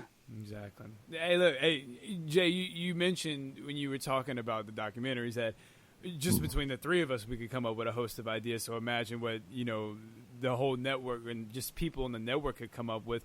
Like, Right. documentaries is a great avenue to attack because, like, streaming services like Netflix and Amazon, just for examples, they always look for documentaries. And documentaries are the ones that blow up. Right. And these are all different perspectives, different angles to come at things. It's a very good avenue to explore. I'm excited for that. Yeah, I love documentaries, dude. Yeah, absolutely. And so yeah, and that's kind of just I guess like right up my alley.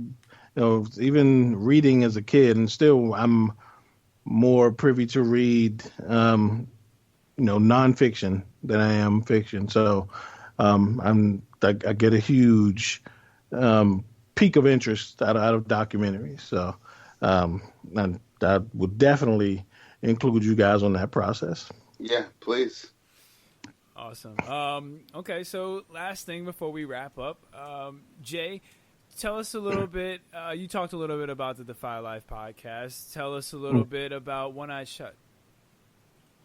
Oh man, so One Eye Shut is the three co-hosts, me, Al, and Pooh from the Defy Life show. We get to sit in our man caves and do a show every Tuesday nights, which drops on Wednesdays. And it's funny, maybe a year ago, Pooh came to me with the idea saying, "Man, we should do like a marriage podcast with just couples." Never thinking about the three of us. We just thinking whether it would be our marriages or just have try to find some other couples. But he mentioned it to me. Nothing ever came of it. And then a few months ago, Al's wife, I was just talking to Al and his wife, who I've known Gina and Al and Gina have been together since they were teenagers. So she's like literally like family. I've known Gina. She came into the family when I was a teenager. So she pitched the idea to me, and I was like, it's funny because we've been thinking about doing this and never really thought that it would just be the three guys from the show bringing their wives in the next night and doing a different show. So we decided to go with it, and it's been great, man. The response from everyone has been great. It's fun, having that different perspective and having to make that shift with our wives around one night later, and learning stuff about yourself, your spouse, and other couples. And that's what I thought from the beginning. What would be intriguing was knowing that Al's my big cousin, so knowing him and his wife, and our wives are really close, and also me and Pooh being my best friend, and Skeeter being his wife, and our wives, are they hit it off well the moment they met. So I thought what would be really intriguing was Pooh and Al know each other, but their wives don't know each other. So to kind of get them to witness them learning each other and getting to know each other has been great. But this whole thing, man, has been a learning process, and being able to be vulnerable about your marriage and your failures in the marriage, your successes, and being a parent, being a husband. It's been eye opening. It's been a whole lot of fun, man. That's awesome. There's a little bit of everything on the Defy Life Podcast Network, man. We got a little bit of everything for you. So right. Absolutely anything you look for. Oz, you got any final questions for Jay? No, I just been like excited to have you on, and I just like the whole process of it all. But I actually maybe I do actually. Of course you do. Duh.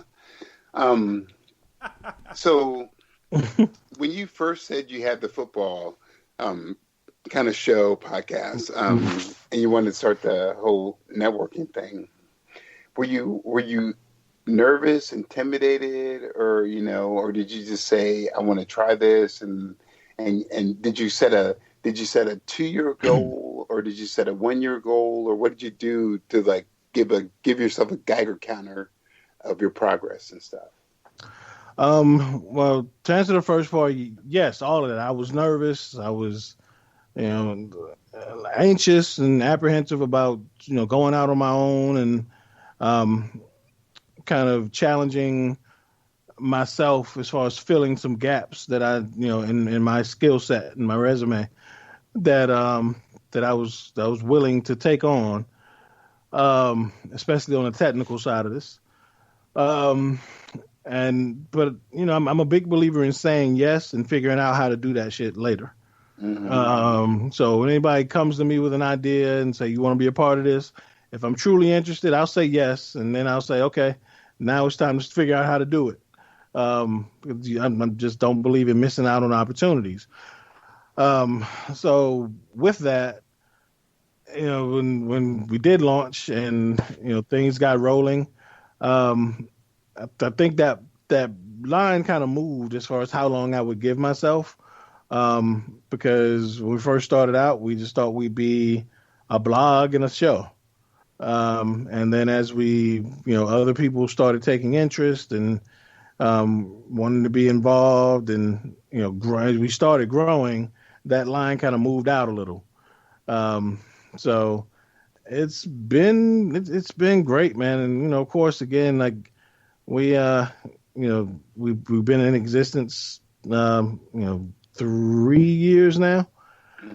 And, it's, money ain't rolling in, but we don't owe anybody any money. That's, it's what a lot of businesses can't say that. So as long as we're not in debt and we have enough to, we're bringing in enough to, keep the business running and to not like, to not like depend on anyone outside of the business to keep us running. I think it's a lot to be said from that. And then again, it gives us an opportunity to try things and continue to grow so we can be more profitable at some point. You're not borrowing from Peter to pay Paul. Exactly. Yeah. There you go. Jay, we greatly appreciate you coming on, and this was a lot of fun. We need to make this happen a little bit more often. It's too long in between appearances. Right, man, and vice versa too. We need to get y'all back on the Defy Life show, and I will definitely talk to Al about defending this title, so Oz can get another shot at it. And you know what? I'll even be happy if Al defends his title on y'all's little trivia, on y'all's show. Oh, okay. I would be A-okay with him defending his title that way. And you know what? Maybe even surprise him with a couple guest contestants every now and then. Yeah, we may do that. And just kind of shake it up because mix it up a little bit. Yeah. Right. Yeah. He getting a little comfortable with that belt. He getting that Rocky 3 vibe before he fought Mr. T for the first time. Yeah, right, he is. And then, Pooh on a neat streak. So Pooh ain't won a show in about 2 months. So what is Neek Streak up to, man? Oh man. Is he really at the Neek streak? Just about. Pooh. I think Pooh may have one win in 2020. Oh wow. Yeah, the Neek streak is real. But guess what though? Shout out to Pooh. You still got one more win than Oz do. Dang, dude. Wow. You're right, dude. I'm sorry. I should have said that. We were having a really You're good right. show. You're right. My bad. I'm sorry. I couldn't help myself. I'm sorry. Man, I apologize. I don't know if I'm gonna accept your apology on that one, dude. Okay. Wow. Okay. All right. Jay, what you got for the final blow? And make sure you plug all of your shows, plug everything about the network. And again, thank you for coming on. It's been a blast having you. Absolutely, man. It's been great. Again, like always, man. I ain't a guest no more. I can go in y'all's fridge and grab a beer whenever I want to. This is true. So, but yeah, regular Scott might have drinking them all, but it's okay. Yeah, because he did it. Somebody. He did it. Jay, that was awesome. Yeah, it was not me. Right. Well, yeah, man. Everybody's already heard about what we've got going on the podcast network, but don't forget about all of our writers, man. Miggs does movies with Miggs. Does a great job. He's been on here, before. Everybody knows Miggs.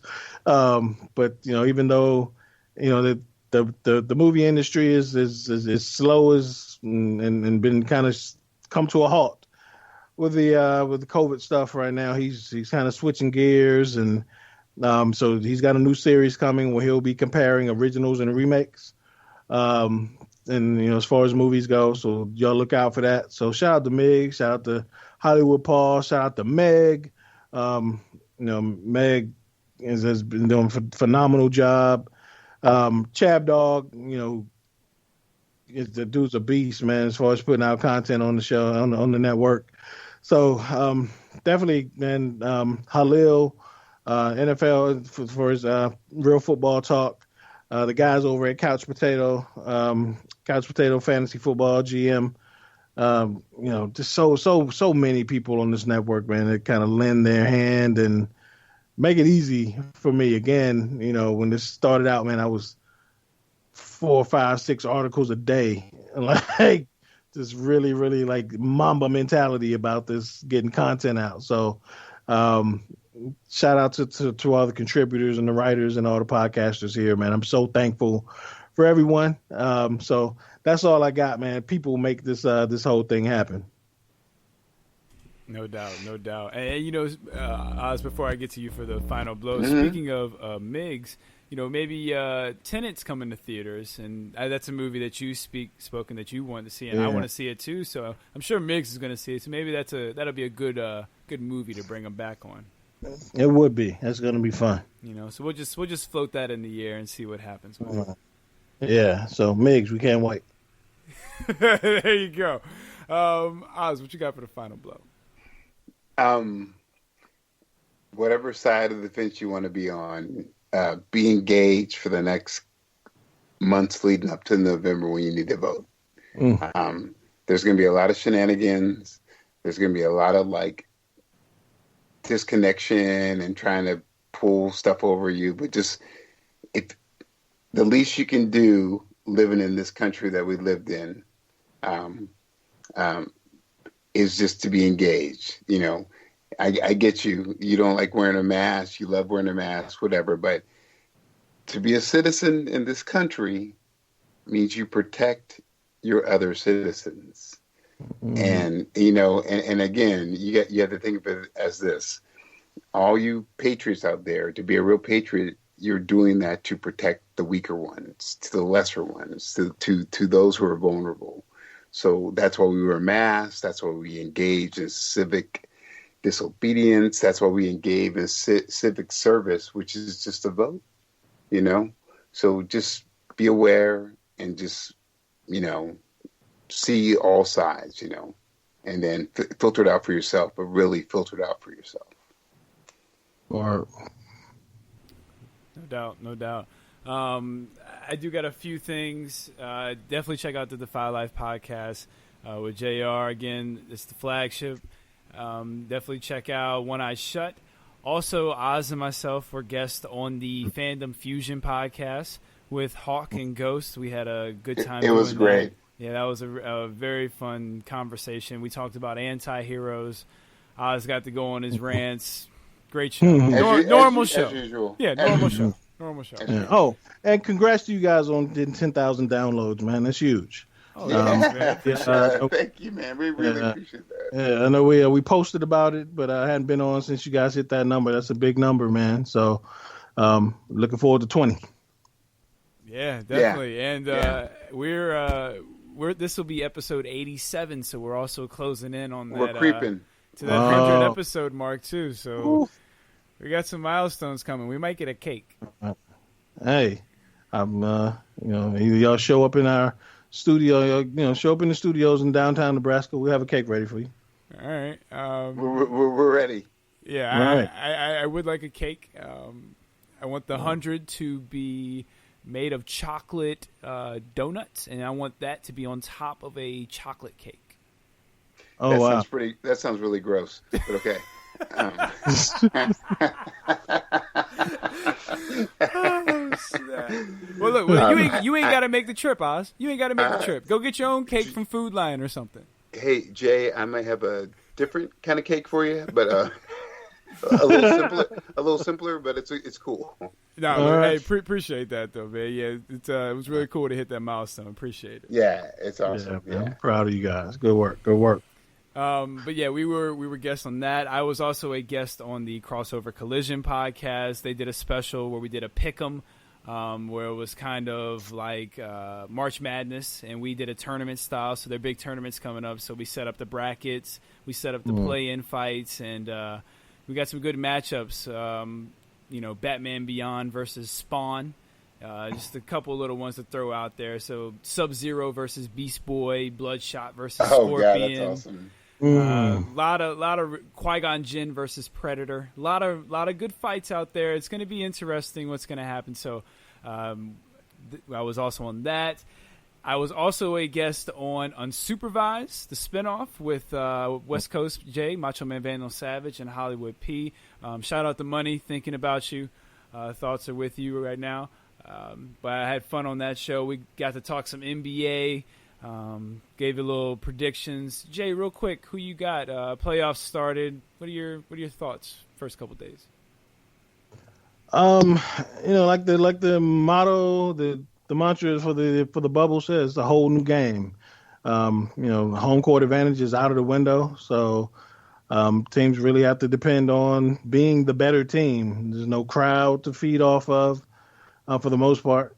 But like a lot of things that we're used to and we've become accustomed to are going to go out the windows. We're going to learn a lot. But at the end of the day, I still see the Lakers coming out of the West. They're going to be challenged, but I still see the Lakers coming out of the West, and I see Boston coming out of the East. Boston, they've been looking good. Jason Tatum, and he looked like he might be starting to really get into that superstar form. Right. Yeah. So, shout out to my Dookies. No, absolutely not. I'm gonna tell you what we won't be doing on this show is shouting out any Dookies. I can give him a compliment as a Boston Celtic, but I will not give him a compliment as a Dookie. Hey, I got to take it where I can get it, man. There's no college basketball, so I got to shout out my Dookies whenever I can. No, we don't. No, we don't. No, we don't. We ain't got. And this is when Uncle Oz goes silent. So check out all those podcasts. I'll be doing some work with the Geekly coming up soon. You can find them at Geek Nerd Pod, so definitely check them out as well. Oz, tell everyone we'll talk to them next time. As usual, peace and chicken grease. And y'all have a good time, because we're going to have a good time until we talk to y'all next time. Peace. Peace. Oh, that was awesome, Jay. Thank you, man.